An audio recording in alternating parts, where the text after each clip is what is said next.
爽，高兴。哦，不要个你长上，可多了。你爽，那个么去开讲。去哪？你拜托嘛开讲呀，bây giờ là họ bảo thành đôi school mà đi khai讲了。你爽，那个多什么钱？多开个包店，个多交讲这个鸟啥？这个叫我们做个年是到包到个年是年公司。年干嘛？咱们做个去包个年就好了，个年是年公司。跟想想怎么过呢？去包起了，干嘛开个什么呢？咯，问难嘛。见得办呀，这里理解办呀。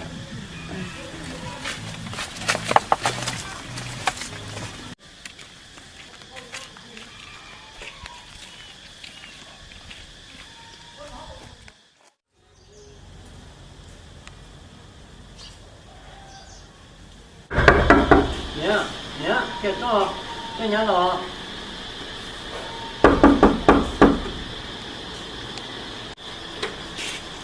娘，别叫娘了。我做啥了？không, tôi chỉ cho bằng đó là nó, cô tôi tiêu của nhau nè. Mình xài nhá, tôi hiểu không mà hay à. Mì tú, có một trăm điện thoại để có nói chi nè. Ê, cho lỗ có tụi nhá nè. Mì tú, tôi chả có tụi nên để có ai chỉ chơi kia đi. Tôi chả tụi mình xài nó nè, tôi liên quan tôi nhớ hậu ba hậu chuyện nó tôi ba tôi chuyện, tôi cũng nó cũng hậu thôi cũng tay khốn chờ tôi ba tôi chuyện đu lù chả có gì vậy. Ê, có một giờ tôi để có ra chi. Tôi là con trai mong bên đâu, nãy giờ nó không cho được con tên nó hiện rồi. Để con tụi tôi cái chỉ chơi khó lo đi. Thôi, cũng chỉ cả đấy đó, trong đó đây nhau của tôi bông số bông bê tàu cũng chỉ cả này vừa tôi coi vừa cố nè. Mình xài cho bông xíu, cho phong mà đi két khai à. Mình tu, cũng chỉ vừa tụi con đâu coi đâu, có chi sao tụi con múa. Nè, cho thọ có mà, cái nhẹ tôi lúc tụi nó, cái chấp nó là thọ có nữa.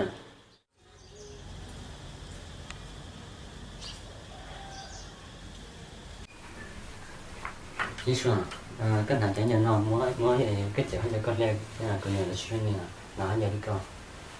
Không đợi mà. Thì có một món bò.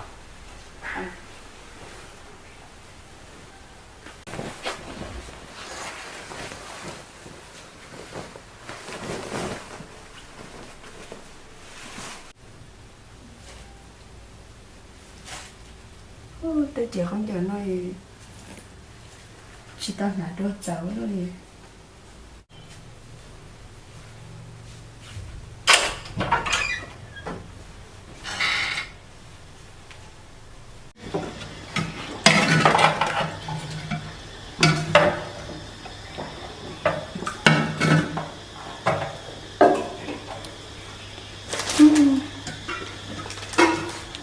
Tôi chỉ bảo cho đây thôi.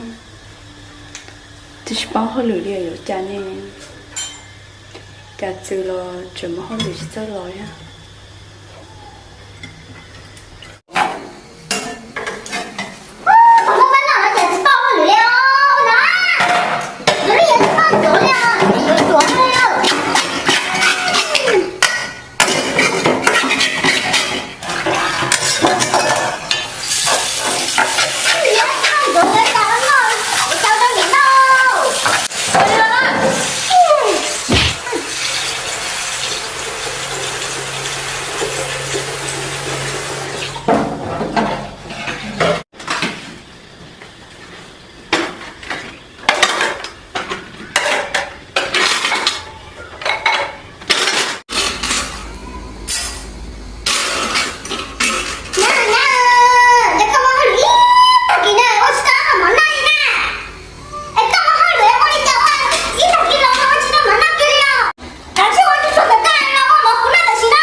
听说家过钱了。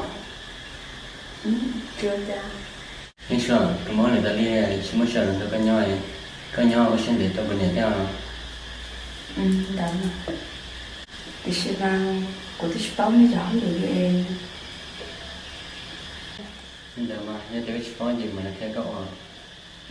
Mà nó theo cậu.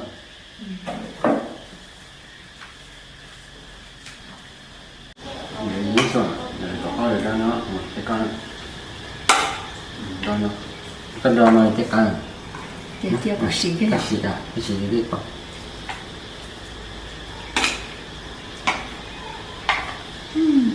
tôi chín chín nó thì em. Mua cá cờ hồ. Cái gì nó mà, gì nó cá cờ hồ. Có cá. Gì thôi. Gì đó. Có xíu nó. Có cá. Cá. Cá còn gì đó cá. Cá. Nó chả có gì sẽ cá nữa. Chỉ có nào là nó này.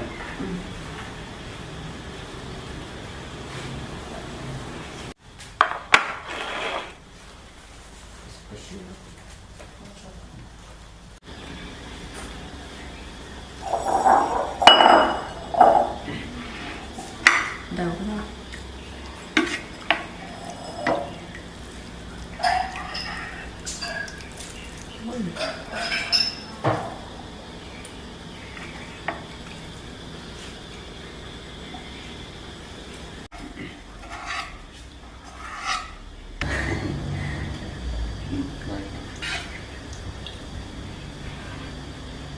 Rồi chỉ là mình sẽ làm.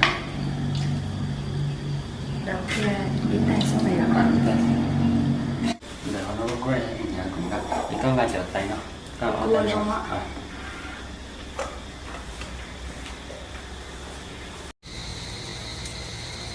Nhớ như theo tôi có tự nhiên á cũng là ít chia con nói chia cũng chưa có tali cho mua cho ta kỳ số họ bây giờ mà mình thay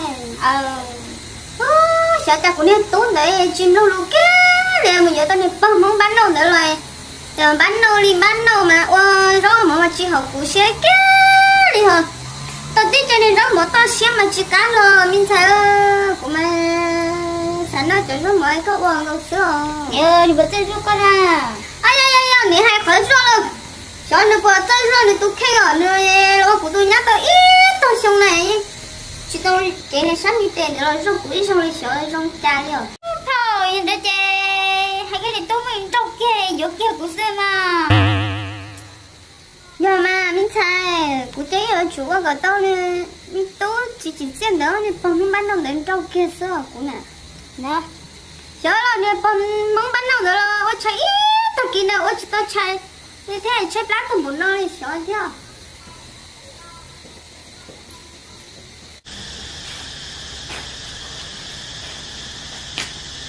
nha.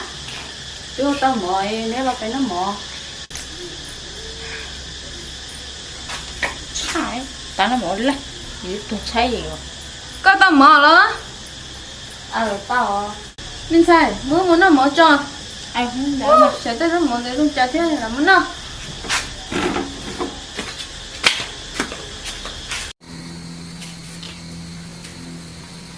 mình xài nó mở chân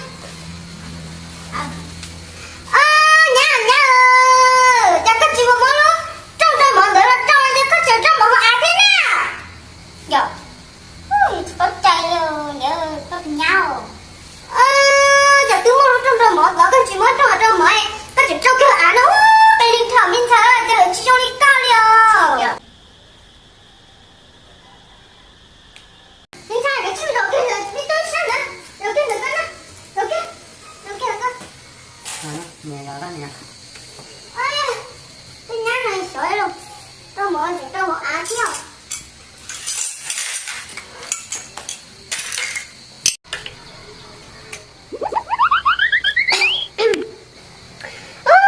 nhá giờ ôi tôi đâu mở nó ôi chỉ cắt rồi nha các bạn thì chỉ tránh muốn bắt đầu thì tiếc đi rồi à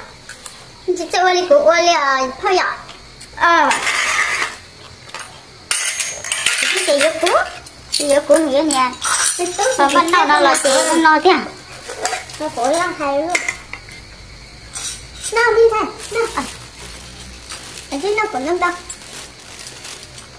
nè cho gì mà nhau tôi cha là nói đó Ê, chuyện này tôi tên nhá cái vừa con nhá cú xeo luôn được.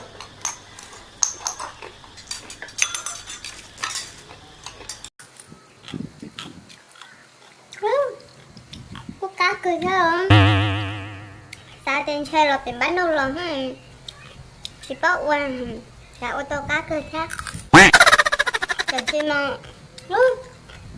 tôi chỉ nhặt tên tôi làm hết tên chiếc cá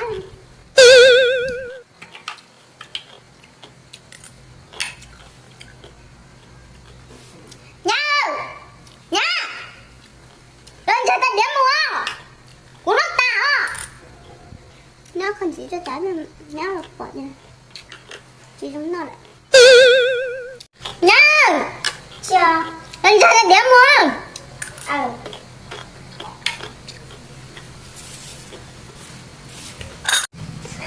nhà là mà là tôi chỉ ăn tôi muốn nó ta thế sao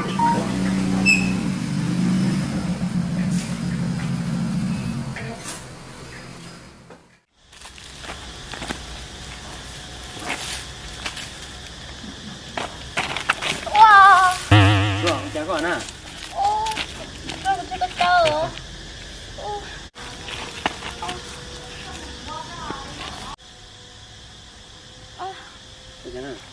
của lúc tao không ăn đâu.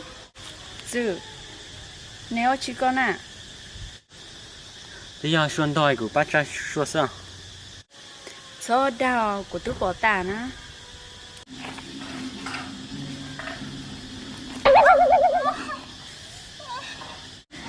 Cha của ba ấy có chị cha của nó.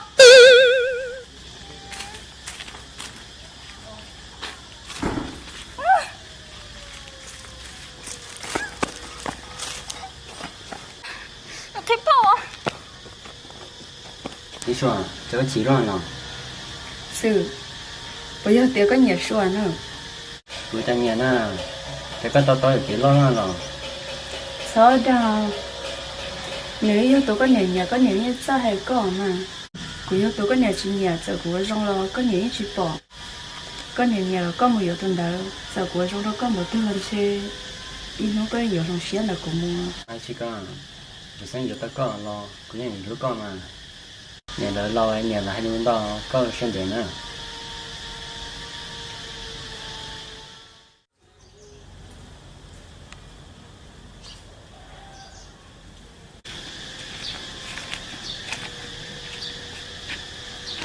sự nó hạt thì ít nó chỉ là chỉ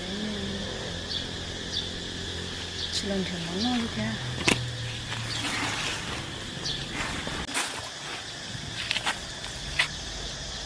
ô to tới nó là tôi nó xóa nè tôi xin hai lý do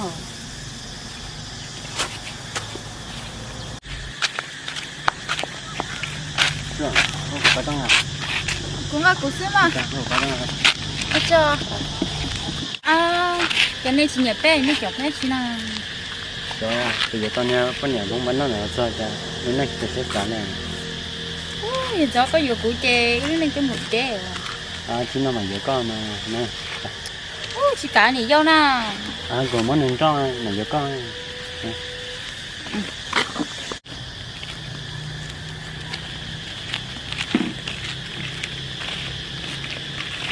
sự tôi có nhập play mới nói rồi cái tôi chỉ nói rồi cái chuyện tôi chỉ bán nhỏ nữa cũng đã giờ tụi nó chỉ có tôi chứ cũng tôi chỉ lo lo lần trước xưa của bác xong cái đen tại đây giờ họ tụi tê chở bây giờ tụi tê chở có thiên đa giờ đây chỉ cháu nếu như của tụi chị nè sự có thể có giờ tao cũng có mặt lúa của nè của lo giờ nè có nhà tới chỉ lúa của nè ấy có chỉ lúa của hết không giờ tiêu chỉ lúc có gì cũng chỉ có lên mà có thể có lúa của đó chẳng chỉ tụi tê chở nó nữa tôi bây giờ cái em mất phụ luôn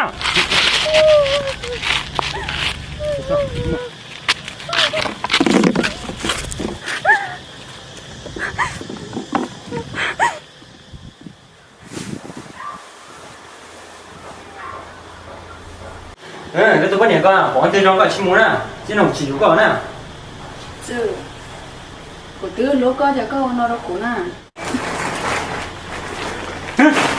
con nè nó nè thằng đó chỉ có cái nhà cái chỗ tao nè nó con nè chứ chỉ mua nó con nè chứ cái mua tao của chế mua chỉ nó mua tao của chế mua tao chỉ nó mua nè tao chỉ nó mua nè con nè chỉ mua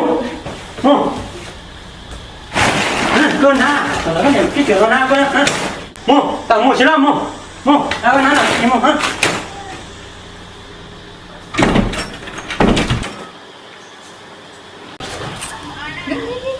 con xịn mà lạnh tận con xịn để dùng cái xe luôn liền được tao chỉ nó mới bỏ mong bắn nó lại tao chỉ nó nhớ cái xí lù xíu hay không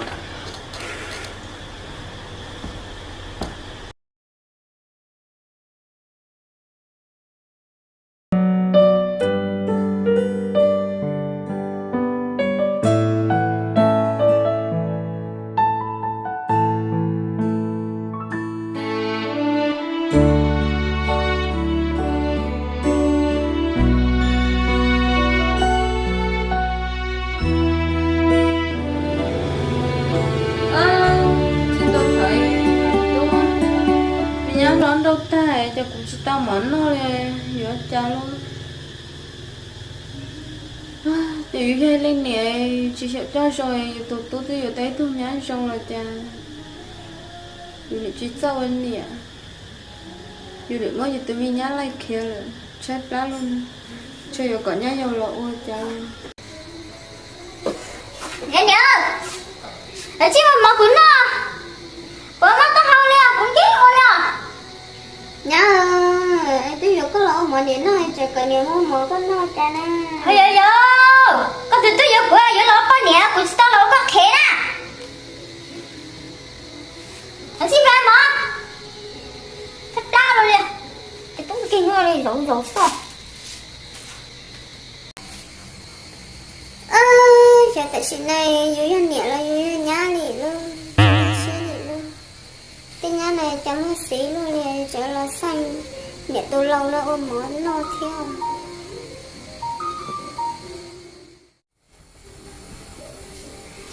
nhớ cha cho bọc tôi thích tôi xin à chỉ một máu của nó cha cũng chỉ tao bỏ đôi có hơi tình máu của nó của nó nhớ tao nói tao bỏ cái tình máu đi cũng chỉ có tôi chỉ tao lâu là sao chỉ có than lâu rồi liền tôi thà sẽ chỉ tàu ở trao rồi liền tôi để có chó rồi liền nè để tôi xem xe nào chỉ kéo cái lúc chế nào rồi tàu này tôi nhắc kéo lo này tôi kiếm vào cái này cứ bự thế này rồi chỉ kéo một đó chỉ vừa này nhắc cái lúc chế này cái gì trâu rồi này các bạn chú nè cái này khỏi ba cho cái gì trâu rồi nè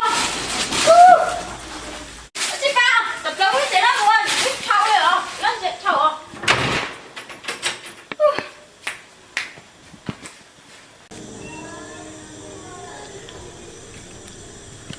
thôi ơi món này để tôi có lấy tờ cho của nhất tôi sắm bay luôn nè cho khởi tiên lúc chế nó nhỏ không sư sắm bay tiêu như các chị lục xưa